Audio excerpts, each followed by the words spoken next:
Hello everyone, Off-Brand Not Just Bikes here, and I'm basically making this to explain how I got interested for more walkable places and why I wanted more walkable places. Other than the fact that it's more aesthetically pleasing, it's simply better for our social lives and our overall physical and mental well-being. It's also more sustainable both financially and environmentally.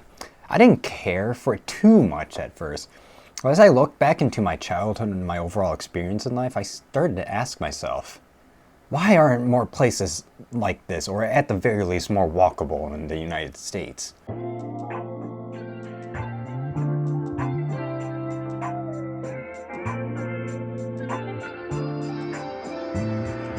People live in different types of places. It could be like city centers of a large city, a quiet neighborhood within a large city, streetcar suburbs, or the typical American style suburb.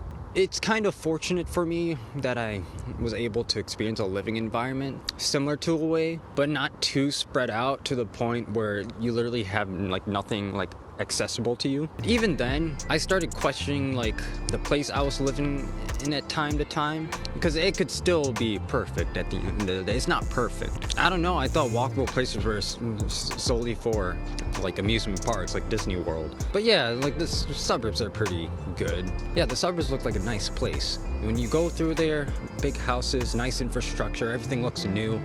But at the same time, there's something off about it that you can't really put your finger on.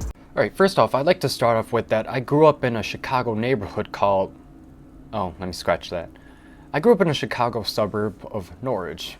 Harwood Heights is practically the same thing, and despite being a suburb, it's actually fairly walkable. However, it's not Oak Park or Evanston like walkable, because places tend to be more spread out, and there are a lot more strip malls and parking lots, and a lot of gas guzzling vehicles that it may not be pleasant at all to be around outside at times. But even still, you can still run errands here, and children can hang out with their friends without the need of their soccer moms. However, it's like I said, it's not always the safest option to do so because of the village's negligence at times. And the thing is, I always thought this was normal at the time. And I'll just say this right now, I've lived in multiple places throughout my whole life, especially younger childhood. I've lived from car-dependent sprawl, only for a little bit, but mostly I've been living in a place that's somewhat walkable, but at the same time, a bit more spread out. Back when I lived in my aunt's house, well, I wouldn't say live, because I pretty much stayed there for a little bit, but I could already tell just how it's already. You can't really do anything at all unless you ask your permission from your parent. Basically, as a kid living there, you can't really do anything, and it feels so, I don't know, it feels like they say the suburbs are freedom, but I don't feel free there as a child, you know? The most densest place I've ever lived is probably the Dunning area. I've lived there for a couple years as a child, around 4 to 6 years old. It's actually a fairly walkable place, and it's relatively safe despite all the stuff that I see on next door. I'll be honest, it's a lot of paranoid freaks out there, but that doesn't mean shit's happening, I get it. Otherwise, it's a relatively safe neighborhood, and it's relatively walkable too. My only downside is that it's not really next to any mass transit. Maybe a couple bus lines, but that's about it. But most younger people would love to move to a walkable place, and if they don't, half the time it's because they don't have the money to afford it. And we need to build more places are relatively more walkable. Most people in my generation, in my family side, are mostly, for the most part, I would say 70% around there live in walkable places. That just kind of shows you that most people want to live in a walkable place at the end of the day, especially downtown Dallas. Downtown Dallas is actually very nice. In terms of tourism, it's kind of mid, but otherwise, downtown Dallas, in terms of urbanism, I like downtown Dallas overall, but otherwise, it could be better. Alright, the first college I first attended was this college here, Triton College, and it was a community college. It is a community college several miles away from me. I gotta cross through Chicago borders in order to attend it, because I'm technically not in the district, apparently. Due to how car dependent it is, I had to rely on my parents at first to get me to school every day, because I knew how to drive, but I didn't have a driver's license at the time. I can't really do anything else other than just stay on campuses. I can't lie, this campus is kind of boring. But then again, it's a school campus, I understand that. But what's surrounding the school campus? Literally an asphalt parking lot. But when I started driving, I pretty much drove everywhere, even went from my room to the kitchen. Okay, not like that, but yeah, like basically everywhere. It can make you smart on the road, but it makes you like a lot more irritable, especially when people do like the littlest things. Like, I understand some people do stupid things on the road, but it's even when they just move just 1 inch forward away from you, you're still angry for some reason. And yeah, it made me develop like so much road rage too. And road rage incidents I've been in a lot of road rage incidents, if I gotta be honest with you, in the beginning.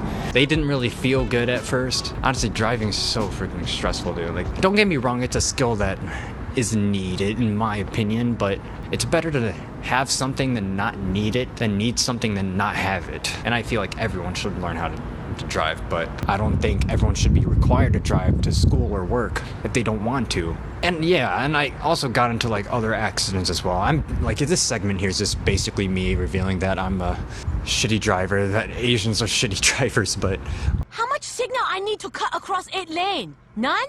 I turn now. Good luck, everybody else.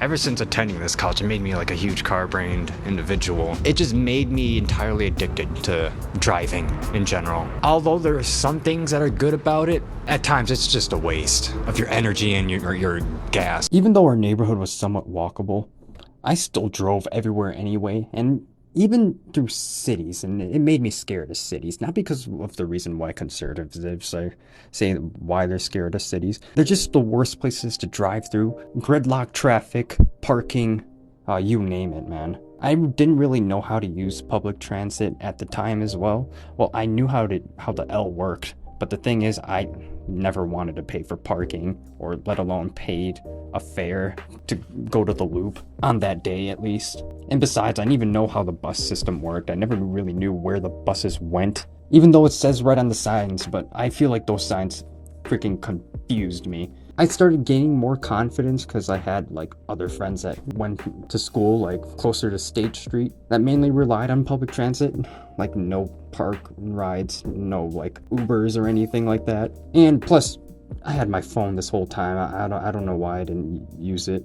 Like with today's technology, you have Apple Maps, or a third-party app can give you better directions. I'm not going to say Google Maps because Google Maps actually sucks.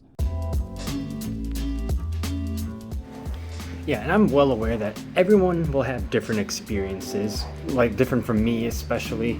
Meaning like not everyone will like this type of experience that they've experienced their whole lives, or at least certain aspects of it.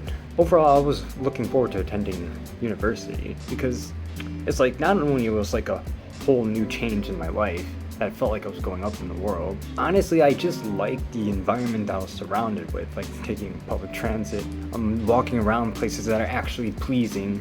But at the same time, at first, I didn't want to do that every day because one, it's not something that I wanted to do at the time, but also I thought would be like exhausting at first.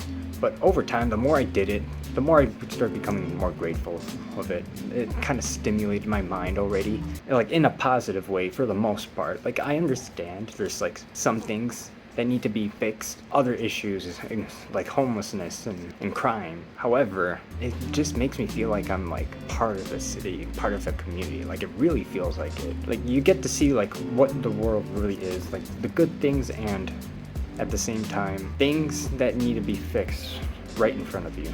And not to mention, taking the L every day too. You can just relax and not be stressed in traffic. I was actually pleased about that. Not only that, I could do other things too, like homework especially, listen to music.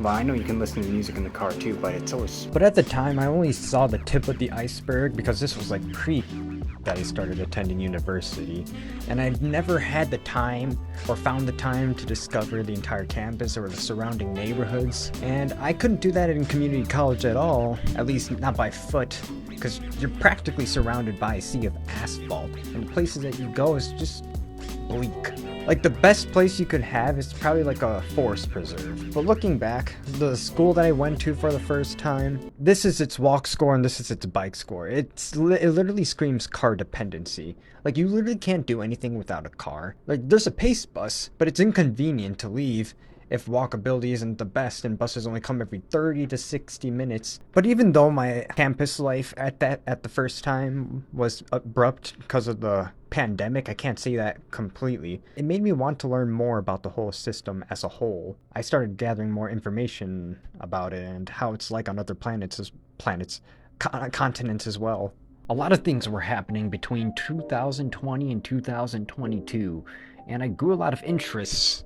And one of them, particularly for this video, urban planning. This was due to environmental factors and media I've come across, and yeah, mainly environmental factors especially. I kind of found metro systems interesting, especially the L, and I took a look on other public transit systems across the country like New York's subway, DC's subway, the BART transit, but it gets strange when I look at the next busiest metros following, because they're a lot smaller, and I didn't realize that it was that small until I saw like the Dubai video by Adam something. Like, that video basically said everything that's wrong with society today, but the one that stood out for the sake of this is American style suburbs. I simply said the quiet parts out loud that I wasn't able to put in words. Cookie cutter, mass-produced McMansions with cul-de-sacs everywhere, and like, it's to the point it's as if you're like in a maze. I never really batted an eye about any of this, but other than trying to keep like poor people out, you have to heavily depend on an auto vehicle. And if it breaks down, too bad. You're not going anywhere. But it's shocking that pedestrians aren't prioritized here, and it's apparent that it hasn't always been this way, but it feel like it's always been this way at the same time. Once the US had one of the most walkable cities in the world. Well, then again, everywhere had the most walkable cities in the world, but they especially had the best transit in the world. And in some cities, like New York and Chicago, it still applies, but the thing is, they're infested with automobiles. Like, the invention of the automobile revolutionized the world. It's like a carriage, but you don't need a horse. They're quick and reliable. They're actually a good invention overall. But then car lobbyists try to get in their way, and the invention of jaywalking for starters, and not letting vehicles have the right of way, and blaming pedestrians for being in the way. After World War II, the US was becoming more prosperous, but also more car dependent. And people will say that American cities were built like this. No, they weren't. They were demolished for cars. Like, look at how, like, old cities. There's even some remnants, like in Brainerd, Minnesota. Or like, just like small down towns in general, the small remnants. And once prosperous cities started to experience urban decay. There were multiple reasons why urban blight started appearing in old urban areas, but one of the reasons for the sake of this is the fact that we built highways through these poor communities. I mean, yeah, it was like the cheapest areas to pay off. Still, that doesn't get rid of the fact that you just ran freaking highways through these areas, like 500,000 households and buildings. Other than the households being destroyed, they lost their places where people like practiced their religions. Small businesses became abysmal in these areas. Like, it had like a role of taking down areas that were like lower class. And if you want to really go down that route, it really tore down areas where most of the minority community lived as well. Typically the African American population is what I'm trying to say, because they were affected by redlining drastically. Not only car dependency has ruined walkability, but it's also especially ruined the aesthetics of everything. First off, like, the suburbs may look like somewhere that's very nice, but at the same time, you gotta admit that there's something off about it. It feels very bleak. It feels like it also makes you a different person the more you live there. Like, it makes you paranoid of everything that's going on in the outside world. We're sorry, but your kind isn't allowed here. Like, as if it's the wild, wild west. But to get back on topic, car culture has pretty much damaged our cities. Not just a walkability aspect, but also the social beauty of every city center in North America, most neighborhoods. I already showed you what happened in Milwaukee's Red Arrow Park back in the 1940s, So I'll show you what happened on the intersection of 16th and Cumming Street in Omaha, Nebraska. This is how it looked like in the 40s. This is how it looks like now. It's crazy stuff. Lastly, you have to take a look at the most notorious photo of them all in the urbanist community. Houston, Texas. This city was beautiful back in the day, and I actually couldn't believe it was Houston at first because I knew Houston, like how spread out it was. But they took it to a whole nother level with this one. Holy crap. Ain't no way that's a city. There's no way. This looks like Schaumburg, Illinois to me. But going back to the social aspect of it, it's also especially made us so selfish. The way that car culture and the extreme push of individuality have turned us into something else in the US. It's promising this country is going through, or maybe even the entire world when it comes to new pedestrian projects. NIMBYism is holding this country in hostage. These projects include pedestrianized places, new transit, bike infrastructure, affordable housing. This is being held back by these groups. And the common argument that we hear is there will bring crime, litter, thefts, violence. Other than crime, litter, thefts, violence, it would just ruin the character of their neighborhood, or it would plummet land value for, I don't know how development could possibly ruin land value. It's they're just having those thoughts they've been hearing back when they were redlining neighborhoods. And it's actually not true. And I've heard some people it's oh, I just want to keep my land value high because I don't want them coming in my neighborhood.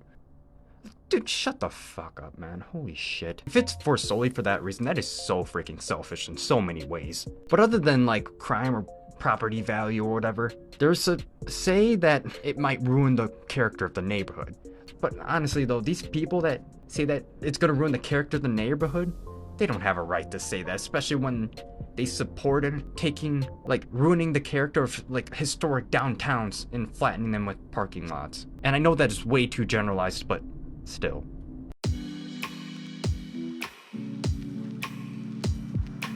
Right. Overall, I pretty much experienced these places hands-on for myself, from city living, quiet urban places to car-dependent suburbia. I know the media has influenced my thinking, but at the same time, they pretty much got everything what I've thought of this entire time. Even if you live there via vacation or a holiday, you'll be able to tell a little bit that these environments tend to be very hostile for walking. Don't get me wrong, these places are good, but at the same time, it's not a place that I would not ideally live, and it can actually affect people's mental health. If you look at the SpongeBob episode where Squidward moves out of his wretched neighborhood into Squidville, you can see that he really likes it at first, but over time he starts to dread it, and the same old bland thing over and over again. There's nothing different, nothing new that you'll encounter throughout your daily lives, and it's just a way to I just don't like the sheltering aspect of it. But I get it, not everyone wants to live in a city, but not every walkable place has to be included for cities. You can have walkability and tranquility coexist all together. There's actually small towns that actually do that. Urbana, Champaign, maybe even Galena too, or a bunch of freaking towns in the northeast corridor. Yeah, but at the end of the day, if we really care about the environment, our well-being, how the current city designs for 75% of cities and towns and municipalities of the US affect us financially, then we need to start building more walkable places, because that is what our future needs for everyone to have a better life.